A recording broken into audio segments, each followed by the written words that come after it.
sangat gembira. Makanya diibaratkan waktu itu adalah waktu yang sangat gembira, sangat senang. Maka Allah bersumpah demi waktu duha. Kenapa? Karena sebelumnya malam. Nah, malam ini digambarkan sebagai ketika Rasulullah tidak mendapatkan wahyu itu, Rasulullah dalam kondisi malam sunyi. Ini malam yang hening. Maka Allah bersumpah demi duha dan demi waktu malam. Tetapi di sini diriwayatkan melalui sanad yang dapat dipertanggungjawabkan.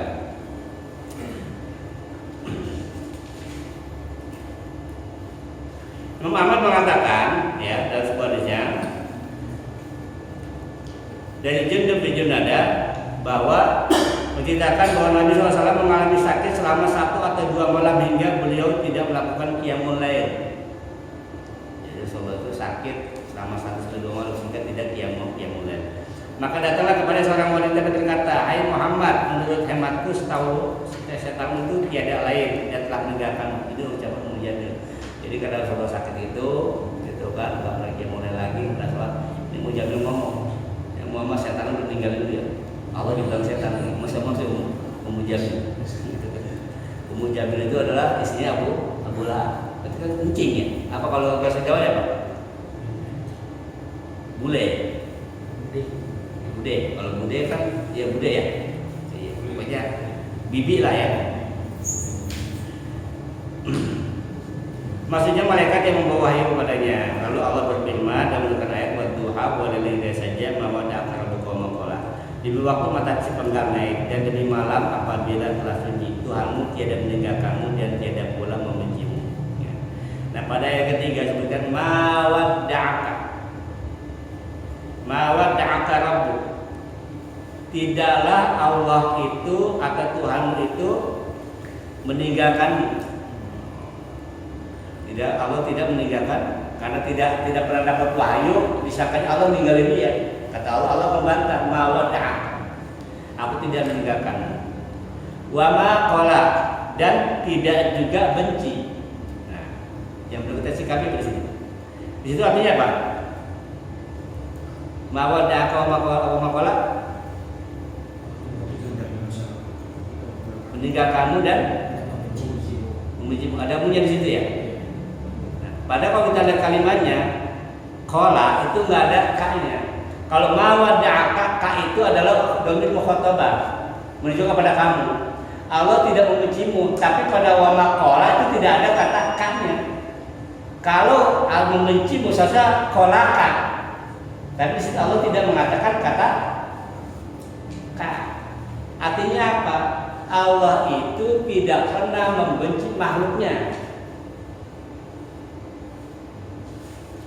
Allah tidak pernah membenci makhluknya. Maka itu terjemahnya harus dikoreksi sedikit. Tidaklah Allah meninggalkanmu dan tidak membenci. Tidak ada Allah benci pada makhluknya, enggak ada. Walaupun itu makhluk tidak pernah ibadat, tidak beriman, Allah enggak benci enggak. Terserah lu mau iman mau kagak, tetap gua kasih rezeki mah. Kalau kagak sembahyang mau jadi miskin, kagak tetap Allah. Atau sembahyang mau jadi kaya, kagak enggak ngaruh. Allah tidak pernah membenci makhluknya, walaupun makhluknya sudah kurang ajar kepada Allah. Semuanya Allah kasih, karena sifat Rahmannya Allah Subhanahu wa Ta'ala. Jadi Allah tidak pernah membenci, ya. Dan juga tidak, kalau meninggalkan itu, memang ada yang ditinggal. Orang-orang yang tidak beriman kepada Allah itu ditinggal Allah. Dibenci mah enggak? Ya bapak nih, kesel sama orang gitu kan. Kesal aja gue gitu kan, tapi benci enggak, kesal aja gitu kan. Nongkrong di depan gitu kan. Ulama, nongkrong.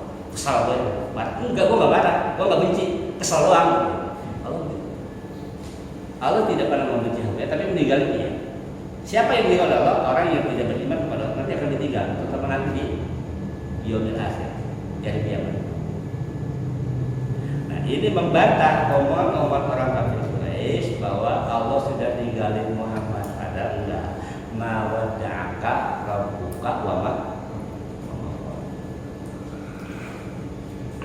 Imam Bukhari, Imam Muslim, Imam Tirmidzi, Imam Nasai dan Imam Abu Hatim Ibnu Jarir telah meriwayatkan ya. Menurut riwayat Sufyan Suriana bahwa maka disebutkan bahwa ia pernah mendengar Jibril mengatakan malaikat Jibril datang terlambat kepada Rasulullah, maka orang musyrik mengatakan Muhammad ditinggal oleh tuannya.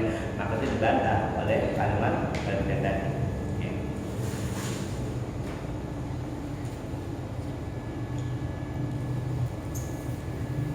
Dari Jibril juga mengatakan bahwa Rasulullah pernah dilempar dengan batu hingga mengenai jari tangannya sampai berdarah.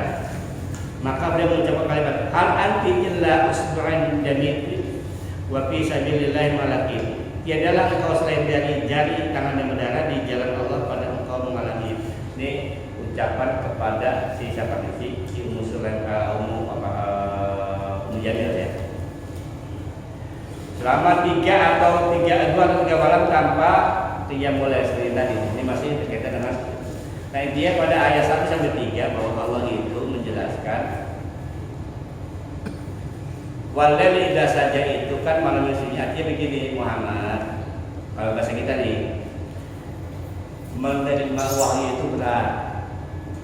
Karena Jibril itu datang itu kan dalam bentuk cara ada melalui mimpi gitu kan, ada melalui apa.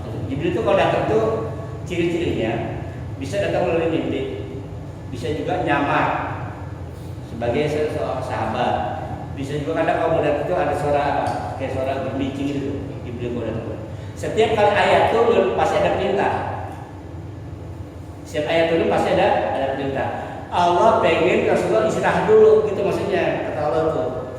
Maka walaili idza saja itu malam yang tenang yang sunyi itu istirahat dulu. Gak usah terima perintah. Cuma Rasulullah karena sudah terbiasa terima perintah, ketika nggak ada perintah bingung. Ya bapak kan gitu. Biasa datang ke rumah bos nih, biasa ada yang kerja, datang dicuekin, kagak ada kerjaan, suka bingung nggak? Si bos mana kali ya?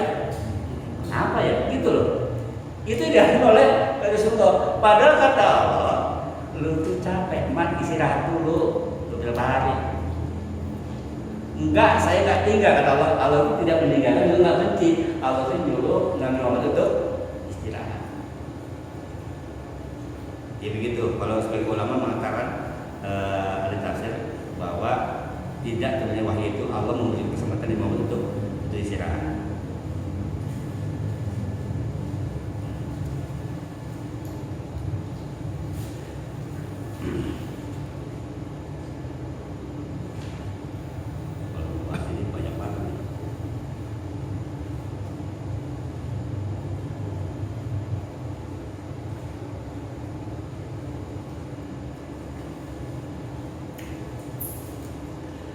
Wal akhiratu khairul laka minal ula. Dan sesungguhnya akhir itu lebih baik bagimu daripada permulaan. Kalau situ artinya apa? Dan sesungguhnya yang akhir itu lebih baik bagimu daripada yang permulaan. Di sini tidak menggunakan kata yaum.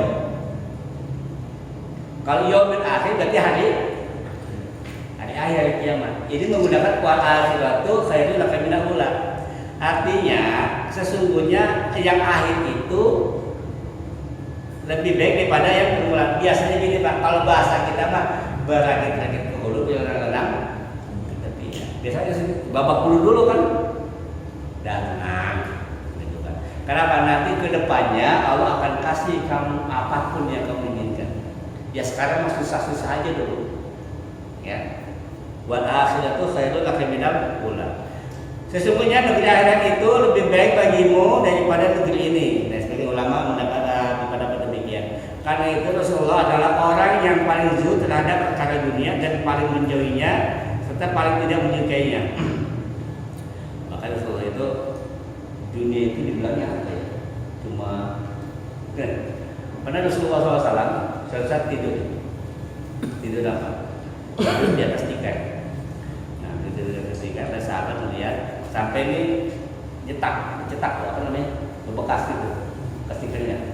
Akhirnya mau digelarin kasur karpet oleh sahabat Rasulullah enggak. Ngapain? Orang dunia mau cuma transit doang. Jadi bisa pergi lagi. Rasulullah saking tidak melihat dunia. Jadi ketika tidak ada stiker mau dikasih karpet, Rasulullah nggak mau. Udah biar sebentar saya di dunia. Lagi di perjalanan. Nah kita kadang-kadang ya kasur udah masih bagus, ganti lagi.